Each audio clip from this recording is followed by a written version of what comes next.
In a deep, quiet forest lived a little fox named Finn. He was smaller than the other foxes, but much smarter.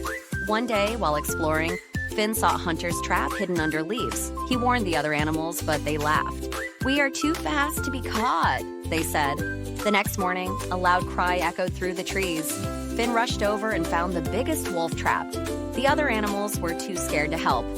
Finn thought quickly. He found a thorny vine and dragged it to the hunter's path. Then he ran in circles around the trap, kicking up dust. When the hunter arrived, he stepped on the thorns and yelped in pain. In his distraction, Finn bit the trap's rope, freeing the wolf. They both ran before the hunter could see.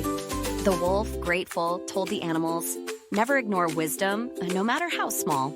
From that day on, Finn was not just the smallest fox, he was the wisest. The end. Our Nimbus, a small, lonely cloud, floated across the endless sky watching the world below.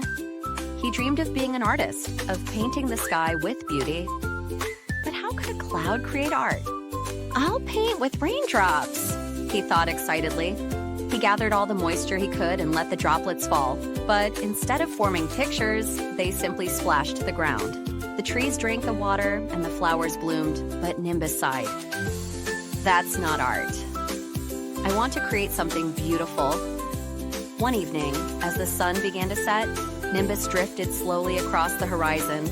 Without realizing it, he passed through golden light and suddenly, he glowed with brilliant colors. Soft pinks, fiery oranges, and shimmering purples. People below stopped and stared, admiring the breathtaking sunset.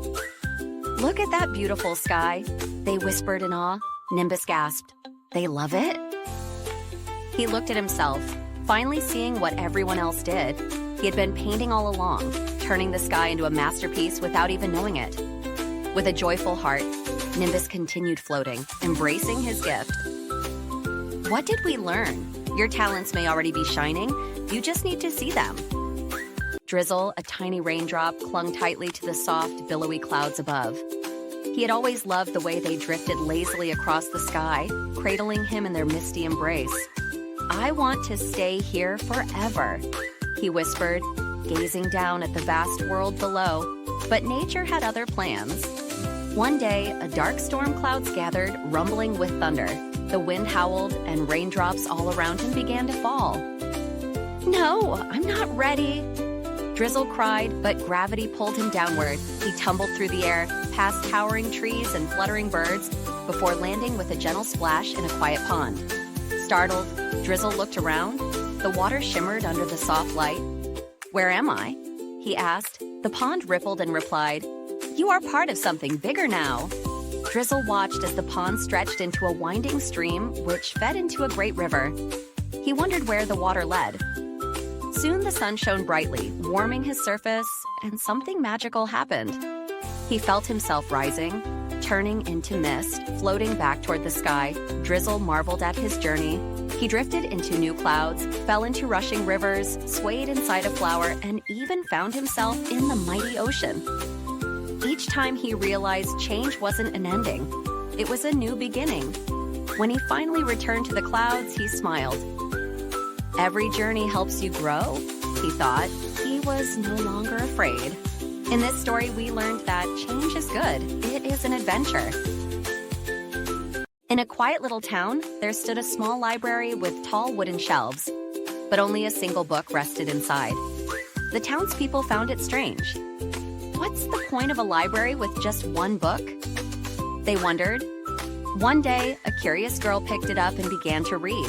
The words inside took her on an adventure through ancient kingdoms, distant stars, and hidden worlds. She turned to the last page, closed the book, and gasped. Right before her eyes, another book appeared on the shelf. The townspeople were amazed. One by one, they took turns reading. Each time a story was finished, a new book appeared. Stories of science, history, poetry, and magic. The shelves began to fill, overflowing with endless knowledge and imagination. Soon, the town transformed. People shared ideas, wrote their own stories, and dreamed bigger than ever before. The tiny library had sparked something magical. Growth, curiosity, and endless possibilities. Because knowledge isn't something we keep, it's something we share. What did we learn? The more we learn, the more we grow. In a quiet village, a small lantern named Luma sat on a dusty shelf. Unlike the grand street lamps, she had never been lit. "You are too small to shine," the others said. One stormy night, the village lost power. The streets were dark, and the people were scared. A young boy, Kai, searched for light and found Luma. He lit her wick, and a soft golden glow filled the room. Kai carried Luma through the village, lighting the way for others. One by one, people followed. With her tiny flame, Luma guided them safely through the storm. When the sun rose, the villagers cheered. "The smallest light saved us all," they said. From that day on, Luma was no longer forgotten. She stood proudly in Kai's home, always ready to shine. Lesson: even the smallest light can brighten the darkest night.